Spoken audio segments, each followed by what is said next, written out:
There's an old teaching adage that says, don't let them see you smile until Christmas. It implies weakness. It puts you in an inferior position and leaves you like chum in the water surrounded by a bunch of hungry baby shark doo-doo-doo-doo-doots. It's also an adage that's chock full of hogwash, poppycock, and balderdash. Stick with me and let's talk about the importance of smiling in the classroom from day number 1.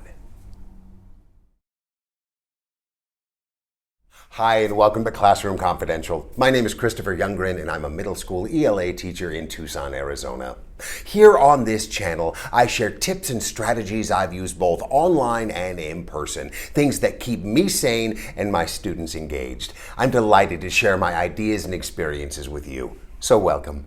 So for a long time in education, this authoritative mindset, this sort of stern and stoic approach was an overriding one. And if that's how you continue to this day to choose to run your classroom, I'm not here to tell you differently. If that works for you, hey, go with it. For me, that's not an approach I can take. I find it exhausting, and I don't think it's very effective when it comes to student engagement and buy-in. I feel that if I lead with a friendly demeanor, with a smile, with a cheerful acceptance of my students, and lay a foundation like that, then when I finally do have to get stern and serious, I have found that they are a lot more apt to listen when I do. So today I wanted to share with you a few reasons for smiling in the classroom from the get-go. Smile at your students, smile at your colleagues, smile at the principal, smile at the whole ding-dang world, because it goes far beyond a sort of Pollyanna glad mindset. It goes farther than just sitting around in a circle and strumming a guitar, because I still don't know how to play one, and singing Kumbaya. There are actually scientific reasons as well. Cognitive, emotional, and physical benefits, and we're going to talk about those too. Now, you may be asking, how the heck do we smile with masks on? Be sure to stay to the end of the video, because I'm going to answer that question at the end. But for now, let's start with reason number 1. Reason number 1, and this applies to everybody, but it just makes your students feel good. Students, this year especially, have been so isolated for so long, feeling so cut off from the human race, from their friends, from their teachers, that when they show up back in person for the first time in a long time and they are met with a warm smile, it is going to make them feel good. Now look, a lot of students, and I have good kids, many of my students are delighted to be coming back to school. Some of them aren't. I'm in middle school. Excelling in misery seems to be a specialty for some of them. They are just determined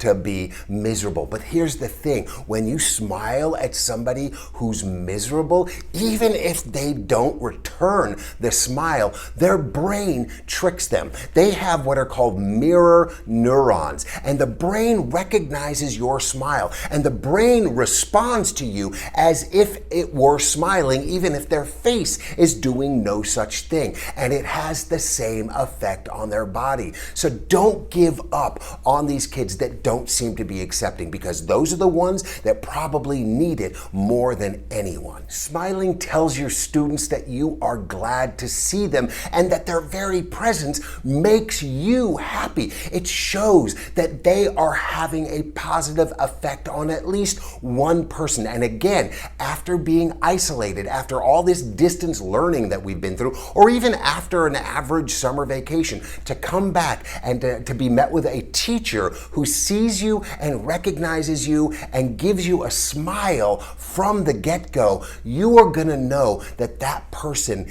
is your friend. You are going to feel like the teacher is on your side without them even saying a single word. Leading with a smile begins from the outset, building a foundation on acceptance and friendliness. And to my way of thinking, that's a much better way to lead than having students come in and say, sit down, close your mouths, I'm in charge, do what I say. I mean, my goodness, what kind of a tone is that to set? How far do you think you're gonna get with student buy-in and engagement if you are shaking your fist and saying, do what I say because I'm in charge and you are not? Lead with a smile, welcome them in, let them know that they are a part of this community simply by offering them a warm and genuine smile from the second they arrive. Reason number 2, smiling makes you feel better as well. Even fake smiling, and we're going to talk about that in a second.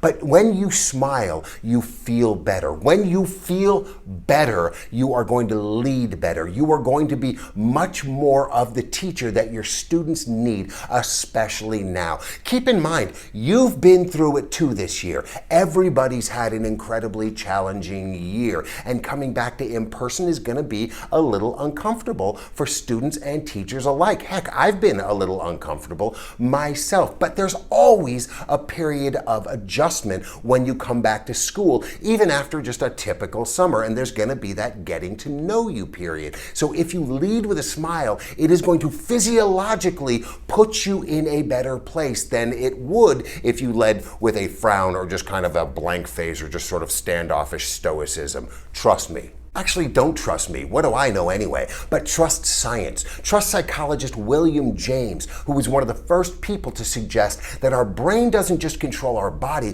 but our bodies can control our brain as well. When we do something like smile for 10 seconds, even when we may not feel like it, our brain doesn't know the difference, and it releases dopamine and serotonin into our system, stress-relieving hormones that make us feel better. So even when we're not feeling like smiling, if we do, we will feel better as a result. Even science says so. Smiling also gets students to trust you. Look, when students show up on the first day of school, even if it's just coming back to school now after a year-long quarantine, they are going to be feeling a little bit insecure. They're going to be feeling like they're on unsteady ground. They're going to be feeling probably a little standoffish and shy. And they need to know that you are on their side, that you are there to help them, that you are their friend, and that you are somebody who wants to see them succeed. And one of the quickest ways of reminding them of that is by smiling. Trust has got to be earned.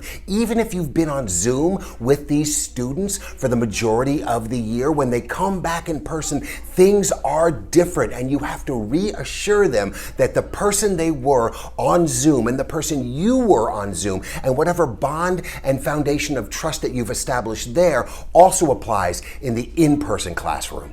Number 4, smiling, contrary to what the don't smile until Christmas camp believes, smiling actually puts you in charge. Smiling, a nice confident smile, can be seen as dominant behavior, much more so than a frown or anger. Anger can be interpreted as somebody who is out of control. Somebody who is frustrated, somebody who is angry is not in control of their situation. But somebody who's leading with a nice, calm, comfortable, relaxed smile is conveying the message that they're okay, that they enjoy this situation, that they are comfortable with their surroundings. And it lets the students know that everything is okay because you got this.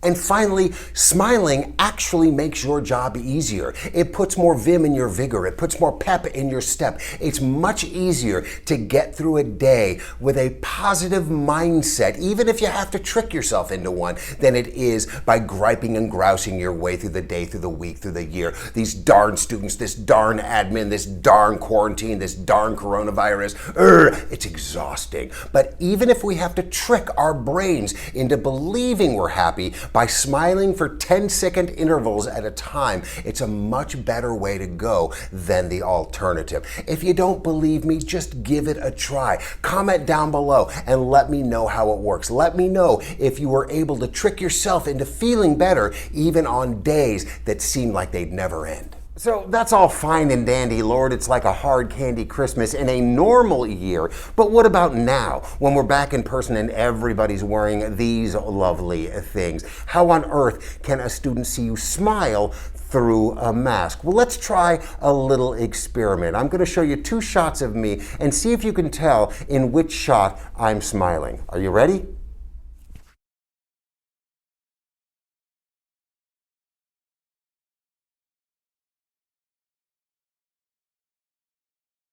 So the variation may be slight, but I think you could probably tell that I was smiling in the second shot and not in the first one. It's reflected in the eyes. The eyebrows lift, the forehead wrinkles perhaps a little bit. Remember what Shakespeare said, the eyes are the mirror of the soul, and we can see things in the eyes sometimes, even when the rest of the face is telling us a different story. So if we pay attention to people's eyes, even if we can't see a smile, we're going to be able to see it reflected therein. I'm also reminded of my customer service days where I was working at an inbound call center, and my manager would tell us to answer the phone with a smile because people can hear a smile. And at the time I thought, well, that's a load of hooey. But honestly, if you listen to me right now, I guarantee you're going to hear a smile in my voice much more so than you are if I simply speak with no expression whatsoever. Because a smile actually influences the way you speak. The intonation changes, the pace changes, the energy changes simply by slapping a smile on your face. Don't believe me? Give it a try. Now you can also use the rest of your body to convey a smile. Now granted, not everybody is a hyperspastic monkey like me, but if you put more energy into your speaking, if you put more enthusiasm into what you're saying to the students, you're going to come off as friendlier, and they're going to be able to feel the smile just from the way you're presenting yourself, even if they might not be able to see the smile on your face. And back to Shakespeare once more, who said there is nothing good nor bad, but thinking makes it so. Abraham Lincoln said, people are about as happy as they make up their minds to be. And it is absolutely true. Look, we're not out of the woods yet. We're still on a little bit of unsteady ground, and we have miles to go before we sleep. The year's not over yet. But I promise you, if you approach with what's left of this year with a positive mindset and a smile on your face, it's going to be a lot easier than if you continue to be bogged down and discouraged by the times that we're living through. The only difference between somebody who is happy and somebody who is unhappy is perspective. Two people can be in the exact same position, the exact same situation, and one can see the light and one can see the dark. It is up to you, but you are in control. Your mind is in control. Do not forget that. Your brain is an incredibly powerful tool, and it's at your disposal. Thanks for joining me today. I hope you got some value out of this video. If so, do me a favor and smash that like button for me. I sure would appreciate it. If you're enjoying my videos, why not subscribe to my channel? Ring that notification bell and you'll be alerted every single time I release a new video. Thanks for joining me today. Be well out there, stay safe, take care of yourselves, and take care of those students. We'll talk to you soon. Bye-bye.